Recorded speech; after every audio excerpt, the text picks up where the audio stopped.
Mr. Speaker, as I rise to support this motion, I am in a kind of, I'm at crossroads. That do we really lack laws, or it's about political goodwill? It's about implementation of laws. Remember, this is in our grand norm. These principles and values are so explicit in the grand norm, the Constitution, which is the apex law in this country, that advocates for inclusivity, social justice, equity, all the good things. Is it mere English, or it meant something in the formation and the preparation of this Constitution? Mr. Speaker, those values and principles of governance, as read with those of public service, are clear that communities must be represented proportionately. We are not talking of equal proportionate, or in some context, what some of my colleagues talk of 1 man, 1 shilling. That is not the issue. Equity, shareholding. I'm a citizen by right. I'm not here in Kenya courtesy of anybody. Do I really get my right as a Kenyan? Is there this catchy word, equal opportunity employer? Do people really implement these phrases, or they are just good English words? These values, are they just ornamental? When shall we? It is not actually a privilege. Whereas the fundamental rights and freedoms are to be realized in some of them progressively, because the country doesn't have the wherewithal to make sure that they are implemented fully. When it comes to the values and principles of good governance in our Constitution, Mr. Speaker, it should be clear they have no time frame. It is mandatory. They must be implemented. There is no negotiation about this.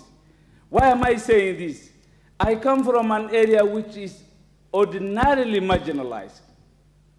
For just being from northern Kenya, I'm not seeking for secession. We are not seeking for any kind of separation. We are proud to be Kenyans, and we don't beg anybody. And to be on record, Mr. Speaker, the first community under sky who came to Kenya are the Kushites. This is a fact in history. But with that kind of history, we still stand marginalized. I can for sure tell you there are many prestators and corporations that do not have some communities as employees in this country, Mr. Speaker. Quite a number, innumerable. And if you will allow me, I can take time to present a list of these prestators, which take taxpayers, and yet they don't have one single employee from northern Kenya. I was perturbed when I went around these prestators. This is unacceptable at this time. Imagine Kenya has been taking loans, Mr. Speaker, from 1963. We have been struggling with one issue, the gap between the haves and the have-nots. Today, there is another cancer, discrimination. Discrimination, blatant discrimination, when the rules are clear. This must be dealt with decisively. Mr. Speaker, they talk of inclusivity, equity, social justice. When it comes to ethnicity, they like treating northern Kenya. The Somali community, if I may speak for Mr. Speaker, is a nation. It's not a tribe. Of all the tribes of Kenya, Somali is not a tribe. They always want to treat Somalis as Somali, as a tribe. And if you look at the codings of tribes of Kenya, I am an Ajuran, and I'm proud of being one. Garri is a tribe. Ajuran is a tribe. Ogaden is a tribe. Bigodia is a tribe. But they want to treat Somalis as a tribe, which is unfair. I want to tell that these things must be dealt with. Corruption has gone to some levels, Mr. Speaker, when they are filling the employment form, somebody feels a tribe that doesn't belong to him so that they can be accommodated. They know that their tribe is overemployed.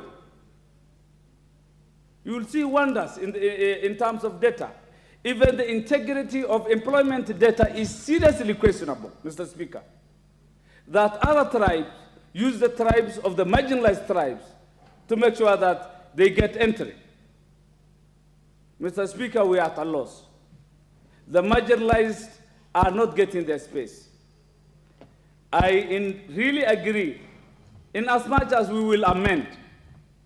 What will this amendment do if the big tribes are not ready? I don't have to blame the big tribes. They are big by nature. If the country, the government is not willing to accommodate the marginalized communities. They have been getting loans since independence 1963. How much of these loans went to northeastern Kenya? I remember you were once requesting for a tarmac road, Mr. Speaker, to reach Dadaab, your constituency. The billions we are dealing with, the economic quagmire we are in, is about loans that shall be bequeathed to our next of generations to come. Yet you don't have, equitably, part of these loans in your constituency, Mr. Speaker. So we have been getting loans for who? For a particular region.